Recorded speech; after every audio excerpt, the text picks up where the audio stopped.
జూబ్లీహిల్స్ కాంగ్రెస్ అభ్యర్థిగా కాసేపట్లో నామినేషన్ వేయనున్నారు నవీన్ యాదవ్. షేక్పేట్లోని తహసీల్దార్ కార్యాలయంలో నామినేషన్ దాఖలు చేయనున్నారు. ఈ సందర్భంగా యూసఫ్గూడ చెక్ పోస్ట్ నుంచి మంత్రులు, కాంగ్రెస్ నేతలు, కార్యకర్తలతో భారీ ర్యాలీగా బయలుదేరారు నవీన్ యాదవ్. రాష్ట్ర మంత్రి వివేక్ వెంకటస్వామి ర్యాలీని ప్రారంభించారు. జూబ్లీహిల్స్ కాంగ్రెస్ అభ్యర్థిగా కాసేపట్లో నామినేషన్ వేయనున్నారు నవీన్ యాదవ్. షేక్పేట్లోని తహసీల్దార్ కార్యాలయంలో నామినేషన్ దాఖలు చేయనున్నారు. ఈ సందర్భంగా యూసఫ్గూడ చెక్ పోస్ట్ నుంచి మంత్రులు, కాంగ్రెస్ నేతలు, కార్యకర్తలతో భారీ ర్యాలీగా బయలుదేరారు నవీన్ యాదవ్. రాష్ట్ర మంత్రి వివేక్ వెంకటస్వామి ర్యాలీని ప్రారంభించారు. జూబ్లీహిల్స్ కాంగ్రెస్ అభ్యర్థిగా కాసేపట్లో నామినేషన్ వేయనున్నారు నవీన్ యాదవ్. షేక్పేట్లోని తహసీల్దార్ కార్యాలయంలో నామినేషన్ దాఖలు చేయనున్నారు. ఈ సందర్భంగా యూసఫ్గూడ చెక్ పోస్ట్ నుంచి మంత్రులు, కాంగ్రెస్ నేతలు, కార్యకర్తలతో భారీ ర్యాలీగా బయలుదేరారు నవీన్ యాదవ్. రాష్ట్ర మంత్రి వివేక్ వెంకటస్వామి ర్యాలీని ప్రారంభించారు. కాంగ్రెస్ అభ్యర్థి నవీన్ యాదవ్ నామినేషన్ కు సంబంధించి మరిన్ని డీటెయిల్స్ అనిల్ అందిస్తారు. అనిల్, అప్డేట్స్ ఏంటి?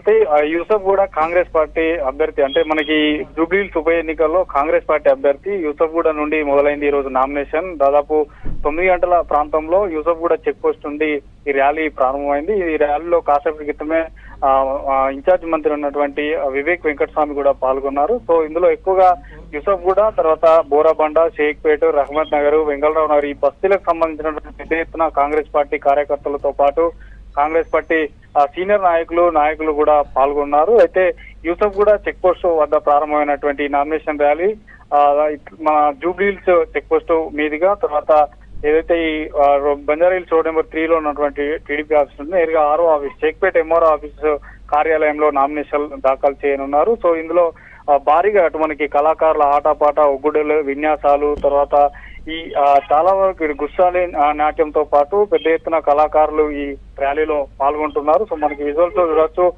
మొత్తం పూర్తిగా కూడా ఆ ఏరియాలో ఏదైతే ఇప్పుడు నామినేషన్ ర్యాలీ జరుగుతున్నటువంటి ఏరియాలు మొత్తం కూడా ట్రాఫిక్ డైవర్షన్స్ ఇప్పటికే ట్రాఫిక్ పోలీసులు చేశారు.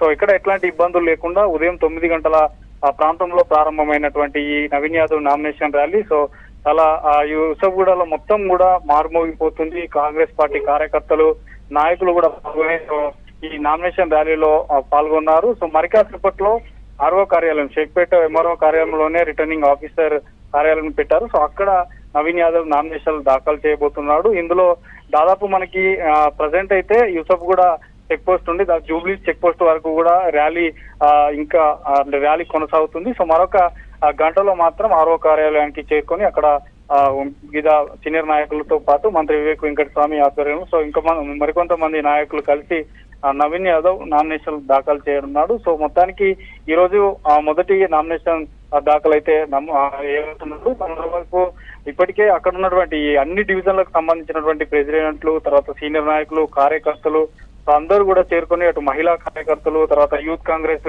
సంబంధించినటువంటి నాయకులు, యూత్ కాంగ్రెస్ సంబంధించినటువంటి సిటీ, తర్వాత ఇటు 2 జంట నగరాలకు సంబంధించినటువంటి కాంగ్రెస్ అభిమానులు, కార్యకర్తలు మాత్రం ఈ నామినేషన్ ర్యాలీలో పెద్ద ఎత్తున పాల్గొన్నారు. జూబ్లీహిల్స్ ఉప ఎన్నికలో ఖచ్చితంగా కాంగ్రెస్ జెండా ఎగురవేయడమే ఖాయం అంటూ కూడా ఇప్పటికే ర్యాలీలో ప్రసంగాలు కూడా ఇస్తున్నారు. అడుగడుగున పెద్ద క్రెయిన్లు ఏర్పాటు చేసి అక్కడ గజమాలలతో నవీన్ యాదవ్ సంబంధించినటువంటి కార్యకర్తలు, అభిమానులు కూడా సన్మానం చేస్తున్నారు, గజమాలలతో సత్కరిస్తున్నారు. సో దారి వెంట కూడా ఈ ర్యాలీ ఏదైతే జరుగుతుంది ఈ రూట్ మొత్తం కూడా పెద్ద గజమాలలతో క్రెయిన్లు ఏర్పాటు చేసి అక్కడ నవీన్ యాదవ్ కి స్వాగతం పలుకుతున్నారు. సో మరొక గంట ప్రాంతంలో మరొక గంట సమయం పడుతుంది. గంట సమయంలో ఆర్ఓ కార్యాలయానికి అక్కడ నామినేషన్లు దాఖలు చేయనున్నారు.